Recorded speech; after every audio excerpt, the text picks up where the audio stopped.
आज मु आपनମାନଙ୍କ सहित शेयर करी माछ तेल झल। यही रेसिपीटी को तैयारी करने पे आपको बेसी तेल मसलार दरकार नहीं, बहुत कम तेल मसलार आज आम तैयारी करवा माछ तेल झल।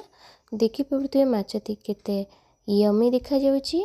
आपण ए माछ को गरम भात उषुना हो कि अरुआ हो जेकोनी सहित खाई परिबे। प्रथमे तार मसला प्रस्तुत करवा। मसला 2 चम्मच मु एठी धला सोरिष नहीं और 1 चम्मच नहीं जीरा। या 15 मिनिट बतुराइबा छाड़ीदेवा। एबे आमे माछ को मैरिनेट करनबा। माछ को भल भाव धोई नहीं माछरे एबे 1 चम्मच हलदी आधा चम्मच लूण दे माछरे भल भाव गोली नबा।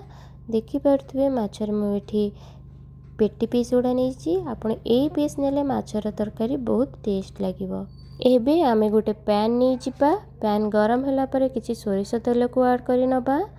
तेल गरम हो सारा पर मैरिनेट करिथिबा माछ को एठी आमे सब ऐड करि नबा।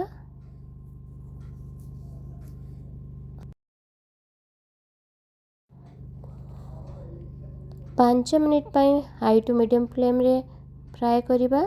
5 मिनिट होला परे देखि पड़थि माछटी आमार गोटे साइड केमती कलर चेंज होइछि।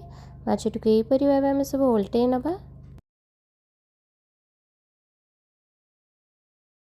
पुणी 5 मिनिट फ्राए करवा। देखि पड़थि दुई पटटा आमर गोल्डन फ्राए हो गलानी। एबे माछ को आमे काढ़ी नबा। बतुरे रखिथिबा सोरिष जीरार आमे एठी गोटे पेस्ट रेडी करि नबा। आउ नेइछे गोटे टमाटो, भुसुंगा पत्र, पियाज, कंचा लंका को एठी मु काटी नेइछि।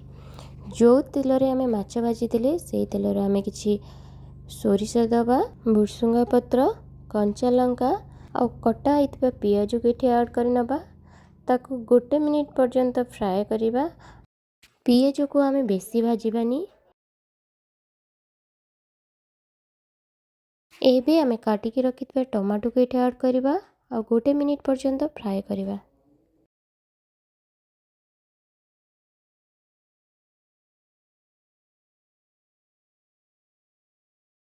एबे आमे बाटिकी रखिथिबा सोरिष को एठी ऐड करिबा।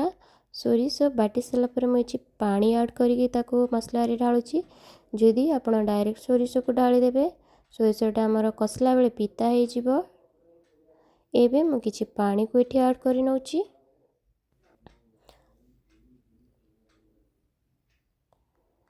एबे किछि स्वाद अनुसार लूण और किछि हळदी को ऐड करि नबा।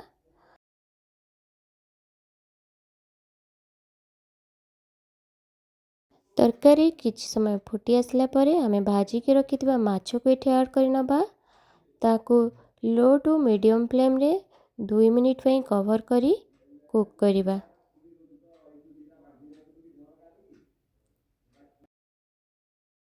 एबे 2 मिनिट हो जाइछि। माछटा मध्ये हमर टिके सिझी गलानी। एई स्टेज रे आमे आधा चम्मच सोरिष तेल किछि धनिया पत्र को ऐड करिबा। तापरे माछ को सब गोटी गोटी करी उल्टै नबा। उल्टै सारा परे आमे माछ को आउ 2 मिनिट कवर करी कुक करिबा।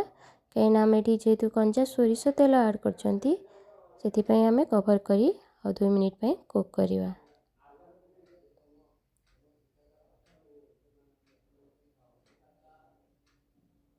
2 मिनिट हो जाइछि। आमर एथर रेडी हो जाइछि माछ तेल झल। जदि मो रेसिपी आपनको पसंद आसुछि लाइक शेयर सब्सक्राइब करने को जमा भी भूलिबेनी।